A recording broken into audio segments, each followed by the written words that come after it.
Olá, queridos alunos, olá, queridas alunas do curso de Pedagogia da Faculdade de Educação da Universidade do Estado do Rio de Janeiro, da UERJ.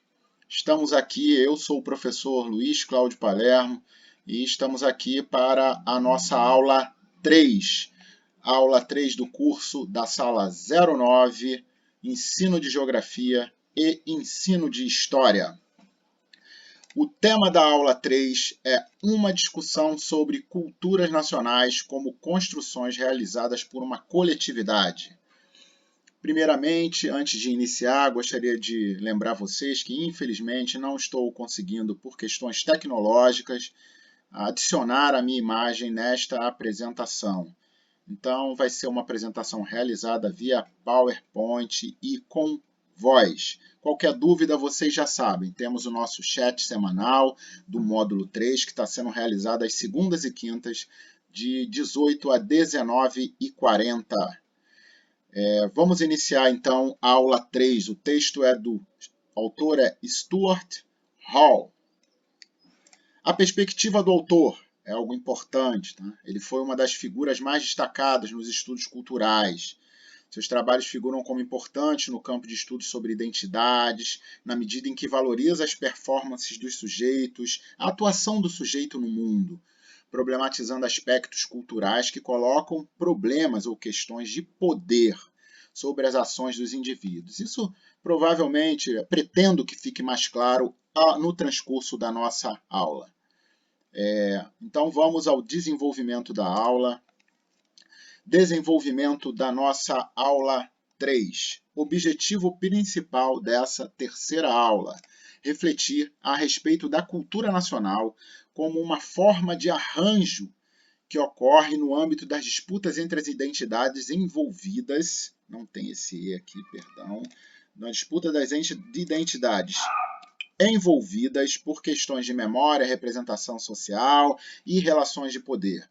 Antes de darmos início às 5 partes, 4 ou 5 partes em que desenrolam esse PowerPoint, começando aqui na parte 1, mas antes de dar início, cabe a gente lembrar como foram as discussões da aula 1 e da aula 2, visto que a aula 3 tem o objetivo de ser uma continuidade, de oferecer para vocês um processo formativo. Na aula 1, discutimos a partir do Tomás Tadeu da Silva a ideia de identidade como uma construção social. A identidade não como algo natural, mas como algo social.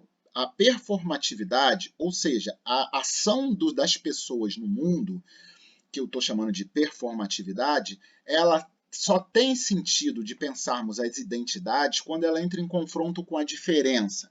Então, no texto 1, problematizamos a questão contextual como crucial. O contexto que colocava identidade e diferença numa mesma situação e que trazia à tona problemas ligados às representações e às relações de poder.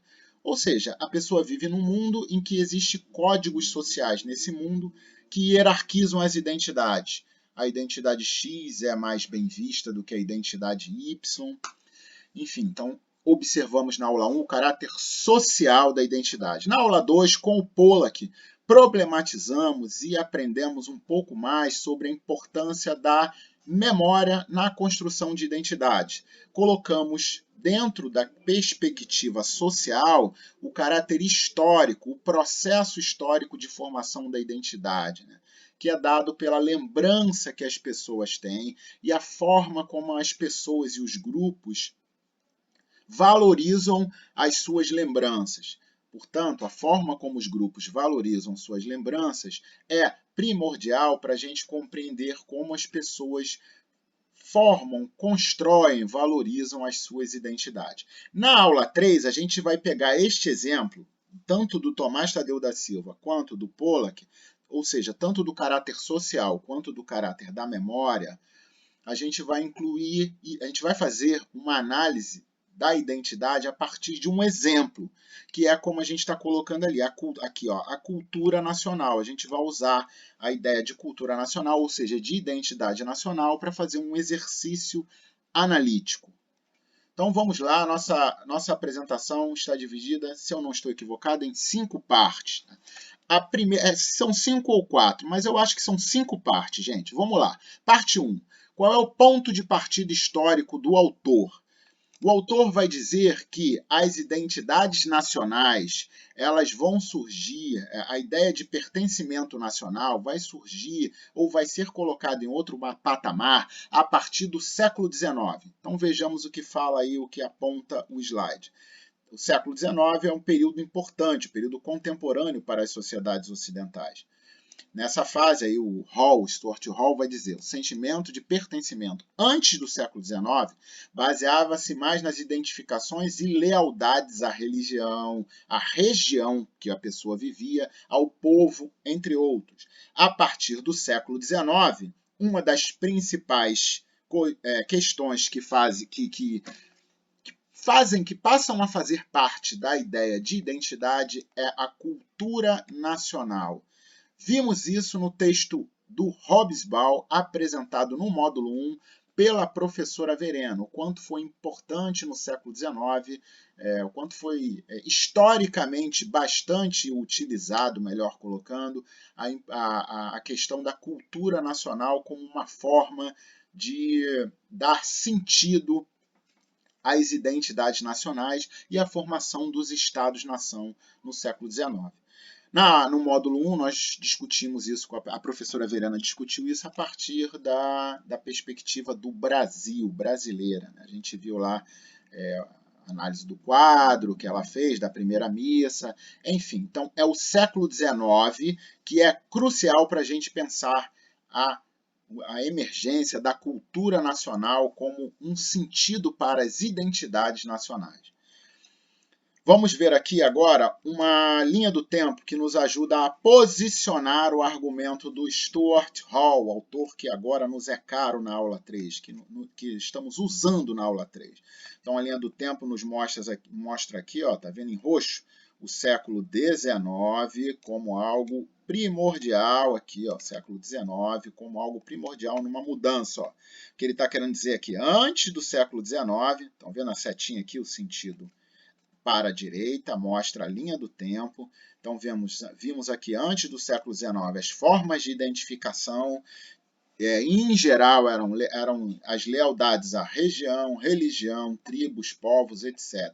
A partir do século XIX, o ponto de partida do argumento do Hall é que mudam-se as formas de identificação ganham uma mudança, ela acaba sendo contida, usada fortemente por uma perspectiva de identificação nacional. Isso se torna primordial em todo o mundo, muito especialmente no mundo ocidental. Então, parte 2, a base argumentativa do autor está referenciada em 2 slides que eu vou apresentar para vocês. Primeiro ponto, junto com Tomás Tadeu da Silva, o autor atual, Hall, considera que a ideia de identidade nacional não tem nada de natural, mas é uma construção social e histórica, a identidade nacional, tá? Uma construção social e histórica. Essa é a base argumentativa do autor. Segundo slide dessa parte é, portanto, a ideia de identidade nacional deve ser pensada, problematizada dentro do sistema de representação que lhe dá suporte e sentido. Esse sistema é eminentemente a cultura nacional. Eu vou finalizar essa primeira parte e vou colocar um outro vídeo com a segunda parte desta aula. Nesta primeira parte, eu gostaria de fechar dizendo 2 pontos cruciais. O ponto primeiro seria o ponto de partida do autor Hall. Ele vai dizer que a partir do século XIX é que emerge a ideia de uma cultura nacional como uma base que vai abrigar as identidades nacionais. Então, é uma forma de identificação que no século XIX se coloca, a partir do século XIX, se coloca como crucial. O segundo ponto da base argumentativa do autor é que essas identidades nacionais, no século XIX, estão representadas dentro de um sistema, de uma cultura nacional. É um sistema de representação que lhe dá suporte e sentido. O que ele está querendo dizer com isso? É que as identidades nacionais não podem ser vistas como puras, como algo natural, como algo que sempre existiu. Ela está dentro de uma construção, dentro, entre aspas, de uma invenção do século XIX. E essa invenção está recheada de relações de poder. Logo, para a construção da cultura nacional, que dá sentido para as identidades nacionais, para essa construção da cultura nacional, há um conjunto de arranjos que eliminam aspectos do nosso passado e fazem destaque a outros aspectos. Ao eliminar aspectos e destacar outros, a gente está valorizando uma perspectiva do nosso passado, uma perspectiva do nosso mundo, uma perspectiva da nossa sociedade. E é assim que se constroem as culturas nacionais no século XIX. Essa, gente, é uma das bases dos trabalhos que temos pedido para vocês, que pedimos para vocês na nota 2. Os trabalhos visavam o quê? Que vocês pensassem em manifestações culturais que diretamente contestassem, problematizassem a cultura nacional e as narrativas nacionais como homogêneas. O objetivo é capacitar vocês cada vez mais a ter uma visão problematizadora e crítica do mundo em que vivemos, portanto, do mundo em que vamos atuar como educadores. Bom, feitas essas considerações, vamos terminar essa primeira parte da aula 3 e vamos daqui a pouco para a segunda parte da aula 3. Agradeço, até o próximo slide.